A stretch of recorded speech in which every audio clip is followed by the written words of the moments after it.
Solo: A Star Wars Story is the second Star Wars spin-off movie of the Disney era of the franchise. The movie tells the story of a young Han Solo becoming the scoundrel that we know and love. The main plotline involves Solo participating in a series of heists. Along the way, he meets several characters from the original Star Wars trilogy, and he just might encounter a certain ship for the first time. So I was as skeptical as anyone when they first announced this movie. I didn't ask for it. I was very nervous that it would answer questions that I never asked about the character of Han Solo, but I actually had a pretty good time with this movie. Now, before I dive into my thoughts, go ahead and tell me down below in the comment section, what did you think about the movie? Did you love it? Did you hate it? Did it just feel totally unnecessary to you? Let me know down below in the comment section. Just so you know, this will be a spoiler-free review. I'll be dropping my spoiler review on Sunday. With that said, let's get started talking about the good. My absolute favorite thing about this movie is that while it's set in the Star Wars universe, it doesn't have the weight of a Star Wars movie. And what I mean by that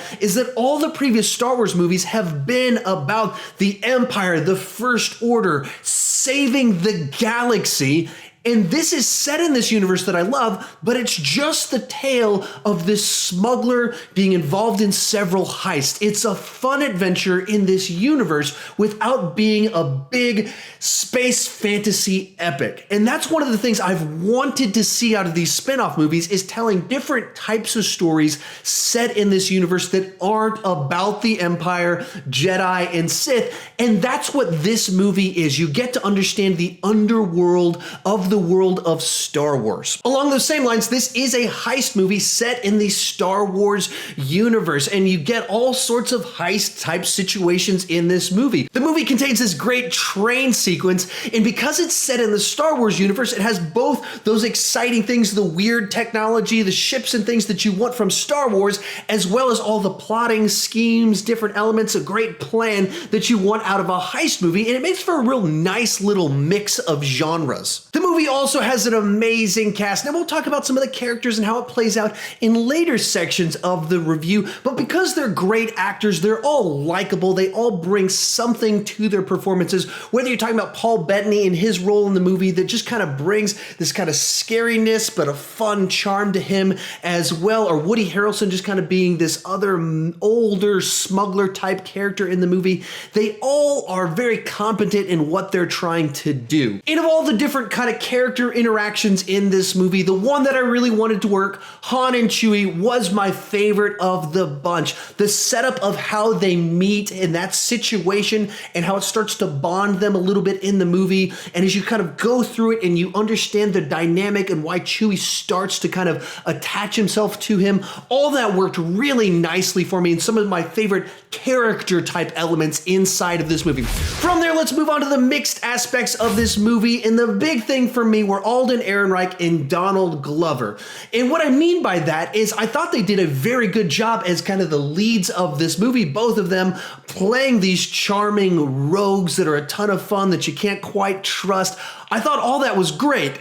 I just never really bought them as Han Solo and Lando Calrissian. At no point in time in this movie did I actually see this version of Han Solo and really feel like this was a slightly younger version of Harrison Ford's Han Solo. Likewise with Lando, I just never really fully bought it. And even the moments with Lando where maybe it felt a little bit right, it came off very much like an impersonation as opposed to an embodiment of the character. And that's a little bit of a frustrating criticism to bring up, because it feels to me a little bit like if they weren't playing Han and Lando and they were some other characters that were other charming rogues set in the Star Wars universe, I think the movie would have been well received and a little bit better, because you don't have this constant comparison that you're doing as you watch the movie. And to tie back to something I said before, while I enjoyed that this was a different type of story inside of the Star Wars universe, I almost feel like this would have worked a lot better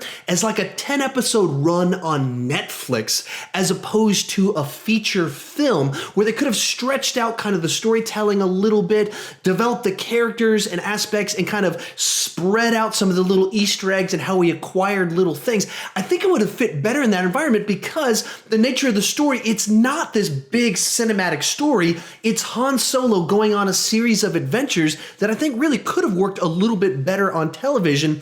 And also, because it's a movie, it felt like they needed to try and escalate some of the big CGI effects of some of the sequence, where just a more straightforward version of some of these sequences might have played out a little bit better. And it felt a little bit like they were trying to kind of up the scale of it just to fit into a blockbuster. But like I said, it's more of a mixed aspect because I did appreciate that it was a different type of story for me. From there, let's move on to the bad. And the big problem with this movie for me is because we know where he's going to end up and we know which characters he never mentions again or never show up again, it makes for a little bit of predictability where certain characters are going to end up at the end of this movie. As you're watching the movie, there's a couple of characters and I was thinking to myself, there's only two possible outcomes for those characters, and by the time you get to the end of the movie, it's one of those two outcomes with both of those characters. There's also a few too many little Easter eggs in the movie that tie back to the original trilogy. Given that the central premise of the movie is telling stories that we heard about in those films,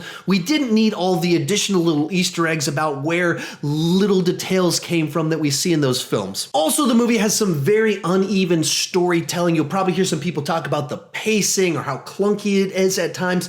And what they're talking about is the movie's trying to tell this much story about Han Solo's life, and at times it'll kind of lock in and it plays out nice and smooth, but then it has to fast forward little parts to set all the pieces and ingredients up, and it just doesn't flow smoothly from beginning to end. Parts are smooth and parts jump around a good bit like they're montaging through his life. And I don't even think that was because of the director swap that happened, as the whole movie feels like it was directed by the same person. It just feels like the script itself might have had a few too many jumps in the story itself. And finally, there's a love interest of sorts in the movie that I felt like that entire storyline fell pretty flat.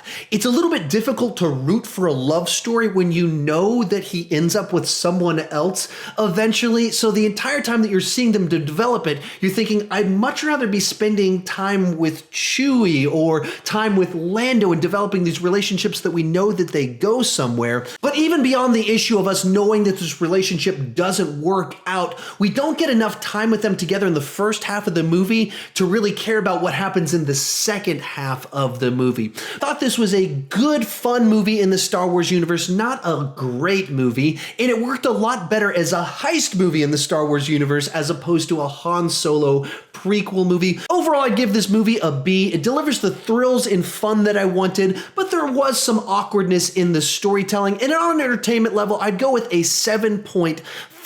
For me, I would consider this a Taco Bell movie. It's Star Wars junk food. It's something that I can easily watch and enjoy, put on in the background, while knowing this isn't as ambitious as any of the other movies inside of the Star Wars universe. It's just a good time that's easy to watch. Anyway, that's my take on it. How about you? What did you think about it? Tell me down below in the comments section. Did you have fun with it? Did you hate it? Was it totally unnecessary? Did it ruin characters for you? I could see potentially someone disliking it because it ruined characters for them. Let me know down below in the comment section, and let's try and keep it a little bit respectful. Remember to come back on Sunday, as I'm going to have a spoiler review where I'm going to talk through all the specific details, and there's a couple things in this one that could be fun to talk about. And if you're new to my channel, please consider clicking that subscribe button. I do movie reviews, TV reviews, ranking videos, but the key thing is I don't want to just talk about movies, I want to talk about movies with you. So join me down in the comment section. Let's have a lively discussion that's respectful. I know some people have been very not nice on some other people's solo reviews thus far. Keep it respectful. And as always, thank you for watching.